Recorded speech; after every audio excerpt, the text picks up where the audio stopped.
오늘은 1절부터 3절까지를 통해 이 말씀은 이 1절부터 3절은 잠깐 숨고르기를 좀 하는 시간인 것 같습니다. 그냥 사실 건너뛸 수도 있지만 누가는 이런 기록들을 통해서 우리의 그 생각이나 시선이 지금 어디에 있는지 다시 한번 좀 체크하는 시간을 갖게 하는 것 같습니다.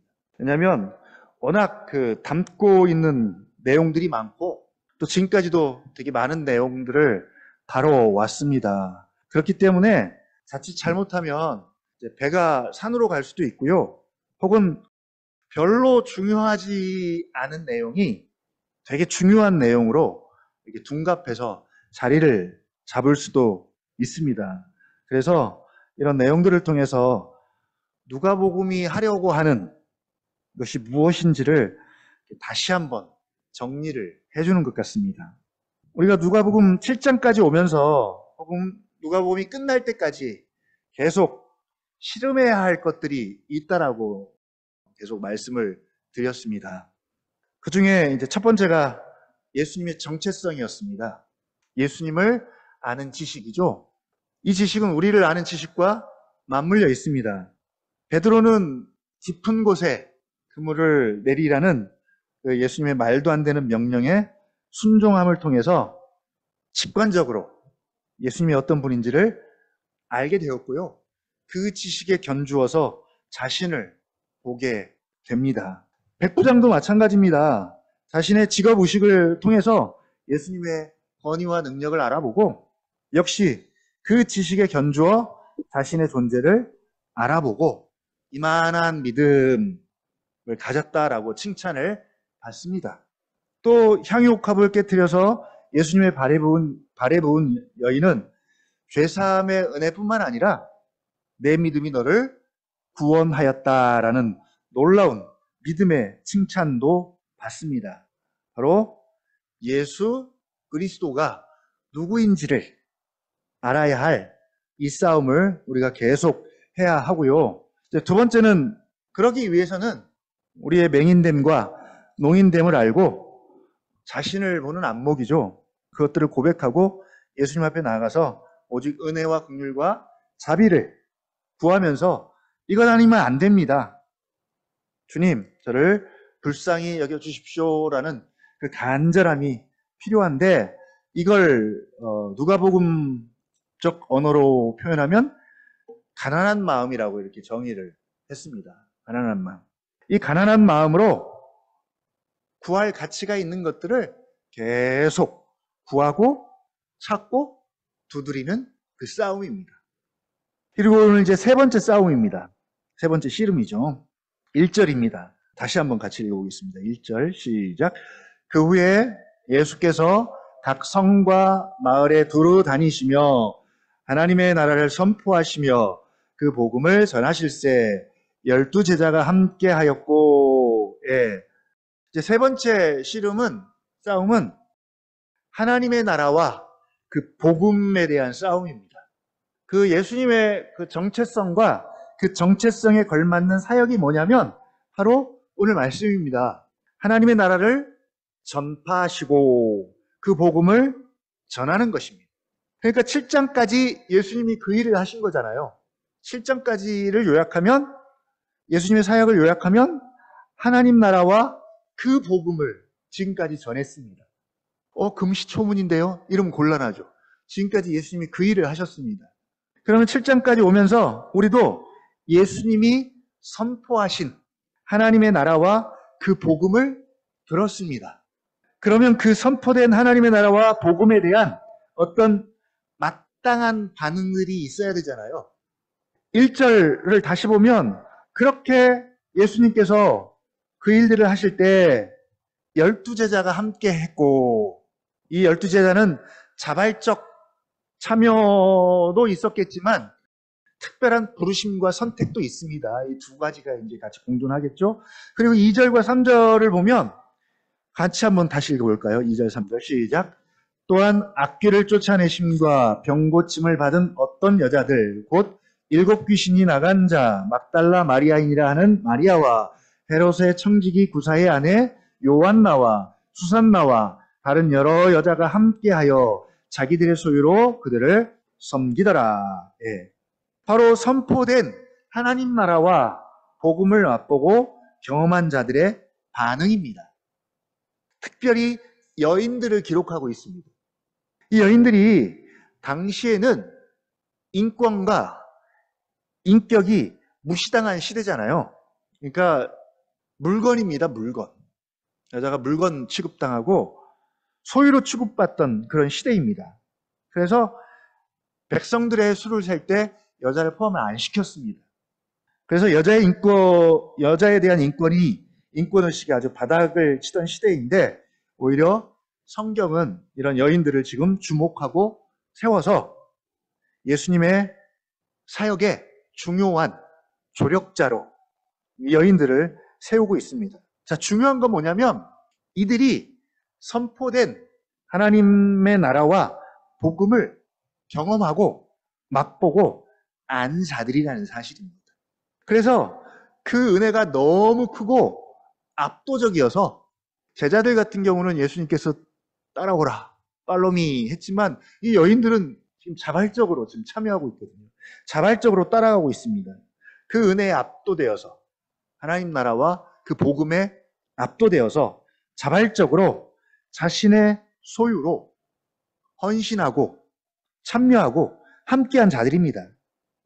베드로도 예수님의 그 하나님 되심에 압도되어서 예수님의 배에 올라탔잖아요. 마찬가지죠. 자, 우리가 하나님 나라와 그 복음과 함께 씨름한 지 지금 몇 해일까요, 우리? 얼마나 오래됐습니까?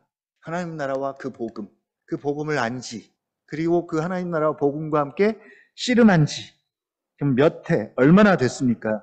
그럼에도 불구하고 이 하나님 나라와 복음에 대한 냉랭함이 있어요. 여전히 낯설기도 하고요.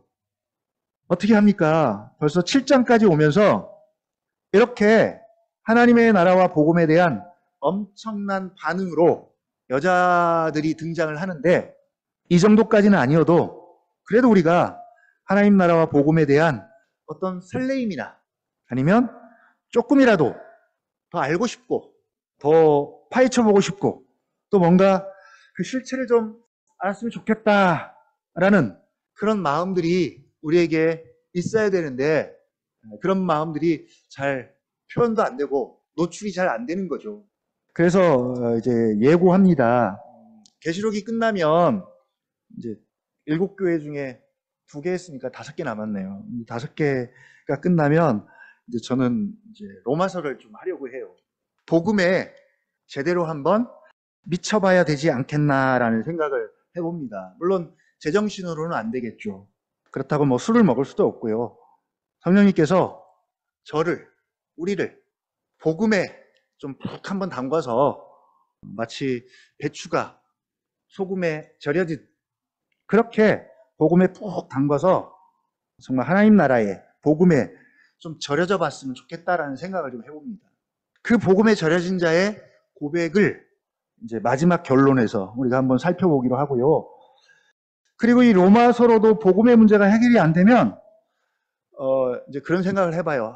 그만 내려놔야 되지 않을까라는 생각도 해봅니다. 이 하나님의 나라와 복음 싸움을 계속해야 하는데, 이 하나님의 나라와 복음을 그렇게 오랜 시간 동안 들어왔고 생각했어도 이 둘 다 정의하기가 정말 어려워요. 이렇게 쉽게 정의하기가 정말 어렵습니다. 그리고 손에 잘 잡히지도 않고요. 미꾸라지 같아요, 미꾸라지. 그냥 쭉쭉 빠져나가요. 물론 단어로의 정의는 쉽게 할 수 있어요. 하나님 나라 하면 하나님이 통치하는 나라, 복음, 기쁜 소식, 좋은 소식. 근데 이런 정의로는 하나님 나라와 복음을 제대로 우리가 담아낼 수가 없습니다. 오늘 아침에 예은이와 함께 커피를 한 잔 사 먹었어요. 보통 이제 아침에 교회에서 타 먹는데 오늘은 귀찮으니까 우리 그냥 사 먹자. 그래서 오다가 이제 커피를 한 잔 샀어요. 근데 그 커피 손잡이에 이런 그 커피에 대한 그들의 그 진심이 담긴 글귀가 눈에 들어오더라고요. 한참을 제가 봤습니다. 되게 심플해요. 커피를 커피답게.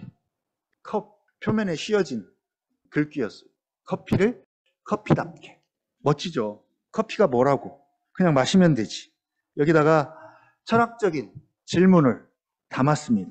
아무튼 이 질문을 한동안 생각해 봤습니다. 그리고 오늘 이 말씀에 적용을 좀 해봤습니다. 하나님의 나라를 하나님의 나라답게, 복음을 복음답게, 하나님의 나라를 하나님의 나라답게, 복음을 복음답게. 어떻습니까? 아느냐 혹은 사느냐는 안 물어보겠습니다. 그럼 이제 더 이상 안 물어보겠습니다. 자, 사실 아주 생소한 질문은 아니에요. 왜냐하면 이미 우리 언양나무교회가 고민하는 질문입니다. 문제예요. 교회적으로 보면 교회를 교회답게, 그렇죠? 이게 언양나무교회가 늘 하는 질문이잖아요. 교회를 교회답게, 또 예배를 예배답게. 그래서 예배부가 존재합니다. 왜 예배부가 있겠어요? 예배를 예배답게 드리기 위해서. 봉사부 왜 존재합니까? 봉사를 봉사답게, 선교는 선교답게 하기 위해서 그렇게 모임을 갖는 거죠. 자, 하나님의 나라와 복음으로 다시 돌아와서 이제 예수님께서 각 성과 마을에 두루 다니시면서 하나님 나라를 선포하시며 그 복음을 전하고 계십니다. 그리고 누가복음을 마칠 때까지 예수님께서 이 일을 하실 거예요. 계속. 그리고 사도행전에서는 오늘 이 모습을 옆에서 지켜본 제자가 하나님 나라와 복음을 전파하는 것이 오늘 본문에서는 예수님이 주체입니다. 근데 이제 그 옆에서 지켜보던 제자들이 사도행전에 가면 오늘 예수님께서 하신 것처럼 제자들이 전면에 나서죠. 똑같이 그 일을 합니다. 예루살렘과 온 유대와 사마리아와 땅끝까지 이르러 똑같이 하나님의 나라와 복음을 전파합니다. 그리고 똑같이 오늘 우리 시대에 우리에게 이제 넘어온 거잖아요. 자, 오늘 나에게 이 하나님의 나라와 복음은 어떤 의미이고 나는 이 하나님 나라와 복음에 대해서 어떤 입장이고 어떤 반응을 하고 있을까요? 이제 나에게 시선을 돌려봅니다. 오늘은 이 질문만 드리려고 합니다. 그리고 이 질문에 대한 답은 기도하면서 우리가 계속 찾았으면 좋겠고요. 누가복음을 마칠 때까지 계속 내 자신에게 계속 던졌으면 좋겠습니다. 나는. 최소한 교회 안에서 우리의 마음을 흥분하게 하고 설레게 하고 갈망하게 하고 하나로 모이게 하고 통일되게 하는 주제들이 이제 몇 가지 있잖아요. 우리의 마음을 설레게 하는 것, 흥분하게 하는 것, 통일되게 하는 것, 그런 주제들이 있습니다. 예수 그리스도, 예수님의 중요성을 알고 그래서 예수를 알고자 하고 그 삶의 소중함을 아는 사람들이 공감할 수 있는 마음이 있습니다. 그런 사람들만 알 수 있는 그런 마음들, 공감할 수 있는 마음이 있어요. 예수님에 대한 설레임일 수도 있고요. 예수님에 대한 연민도 있습니다. 또 예수님의 은혜에 압도당해서 예수님 앞에 무언의 반응으로 향유 담긴 옥합을 가져와서 눈물로 또 씻기고 옥합을 깨뜨려서 그 발 앞에 부인 여인의 마음에 대한 공감하는 그런 마음일 수도 있고요. 그래서 예수님 앞에서는 다른 모든 것들은 다 무장, 해제하게 하는 것이죠. 그 예수님을 향한 그 마음과 그 눈빛, 그 시선, 우리에게 있을까요? 바울이 고백한 그리스도와 그 부활의 권능을 알고 그 죽으심을 본받아서 어떻게 해서든지 죽은 자들 가운데서 부활에 이르고자 하는 그 예수님을 더 알고자 하고 닮고자 하고 덧입고자 하는 그 열정, 그 욕망, 그 마음들이 우리에게 있는가요? 또 오늘 본문에 등장하는 하나님 나라와 그 복음에 대한 열정과 설레임, 알고자 하는 마음이 있을까요? 물론 표현하는 방식은 좀 다를 수 있습니다. 그러나 하나님 나라와 복음에 대한 목마름과 또 더 알고자 하고 더 경험하고자 하는 그런 순전한 바램들이 우리에게 있다면 이런 것들이 바로 우리를 온전히 하나 되게 하는 중요한 요소들입니다. 또 뭐가 있을까요? 하나님의 이름, 하나님의 영광, 그리고 부흥, 이런 것들에 대한 목마름과 기대감들입니다. 이런 것들이 실제로 이루어지는 방식은 성령님의 놀라운 역사가 아니면 불가능합니다. 그러니까 결국 이 이야기입니다. 우리의 한계를 인식하고 우리의 힘과 지식과 우리의 능력으로가 아니라 오직 주님의 힘과 능으로 주님이 부어주시는 그 강하고 비상한 주의 영으로 이 모든 것이 가능합니다라는 가난하고 겸손한 마음들이 모여서 하나님의 이름과 또 영광과 부흥을 우리 교회 가운데, 이 시대의 교회들 가운데 다시 한번 부어주실 때까지 구하고 또 만날 때까지 찾고 열릴 때까지 두드리는 그런 마음들을 품고 있다면, 그런 마음들로 하나가 된 교회가 바로 교회를 교회되게 하고 또 교회를 하나 되게 하고 통일되게 하는 근본적인 것들입니다. 물론 다양성은 훨씬 더 많고 커요. 오늘날 분리가 일어나고 분열이 일어나는 것은 다양성 때문입니다. 다양한 방식이죠. 접근하는 방식입니다.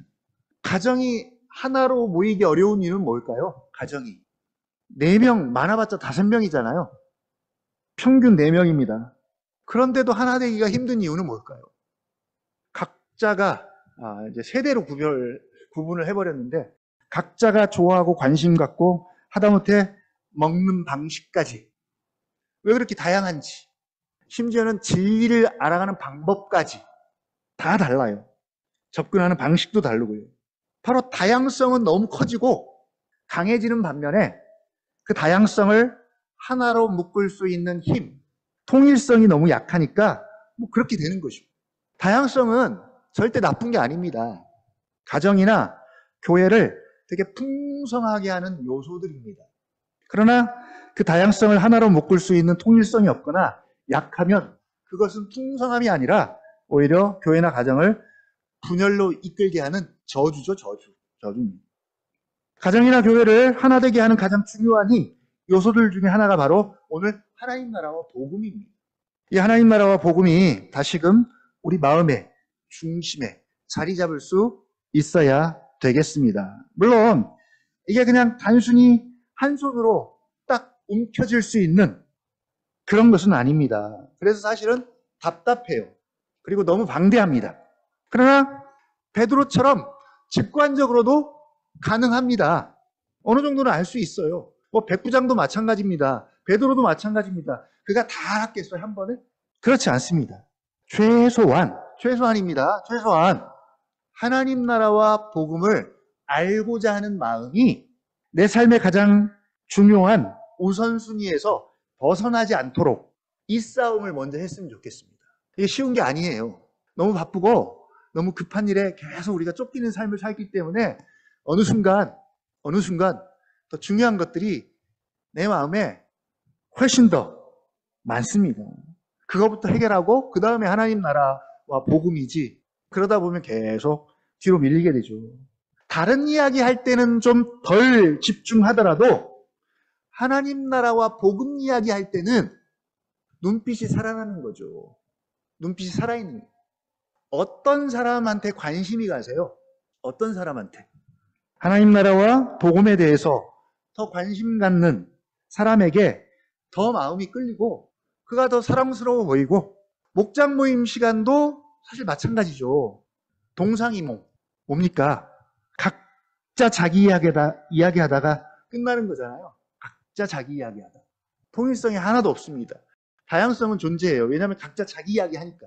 근데 예수님에 대해서 목말라 하고 알고자 하고 그런 이야기를 하면 내가 알려줄게가 아니라 그 알고자 하는 마음이 곧 내 마음 같아서 마음이 통하는 거잖아요.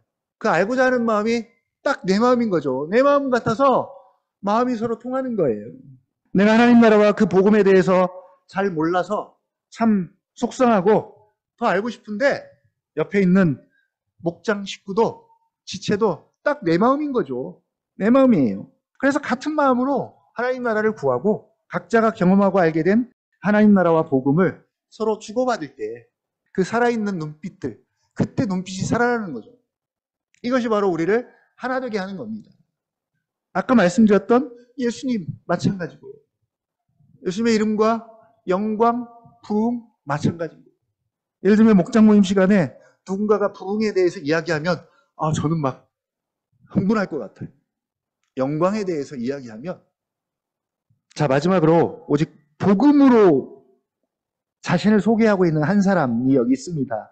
이분 소개하고 같이 기도하는 시간 갖겠습니다. 바울이죠. 바울이 로마서에서 복음에 대한 자신의 입장과 태도를 이렇게 소개하고 있습니다. 로마서 1장 14절부터 16절까지인데 이건 같이 한번 읽어보겠습니다. 1장 14절요. 헬라인이나 야만인이나 지혜 있는 자나 어리석은 자에게 다 내가 빚진 자라. 그러므로 나는 할 수 있는 대로 로마에 있는 너희에게도 복음 전하기를 원하노라. 내가 복음을 부끄러워하지 아니하노니 이 복음은 모든 믿는 자에게 구원을 주시는 하나님의 능력이 됨이라. 먼저는 유대인에게요, 그리고 헬라인에게로다. 바울은 자신을 빚진 자라고 소개합니다.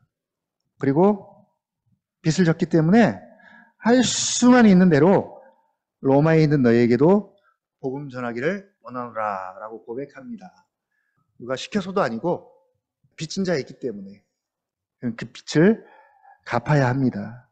그리고 복음을 부끄러워하지 않는다라고 고백합니다. 이 말은 되게 소극적인 표현인데 사실은 적극적으로 표현하면 나는 복음을 자랑합니다. 복음을 되게 자랑스러워하는 거죠. 되게 자랑스러워합니다. 왜냐하면 그 이유는 17절에서 밝히고 있습니다. 복음에는 하나님의 의의가 나타나기 때문입니다. 그래서 구원에 이르게 하는 능력이기 때문에 그렇습니다. 복음에 대한 바울의 태도입니다. 입장입니다. 하나 더 찾아서 읽겠습니다. 사도행전 20장 24절 말씀입니다. 그럼 제가 그냥 읽어드리겠습니다. 너무나 유명한 말씀인데 20장 24절 내가 달려갈 길과 주 예수께 받은 사명 곧 하나님의 은혜의 복음을 증언하는 일을 마치려 하면은 나의 생명조차 조금도 귀한 것으로 여기지 아니하노라. 아멘.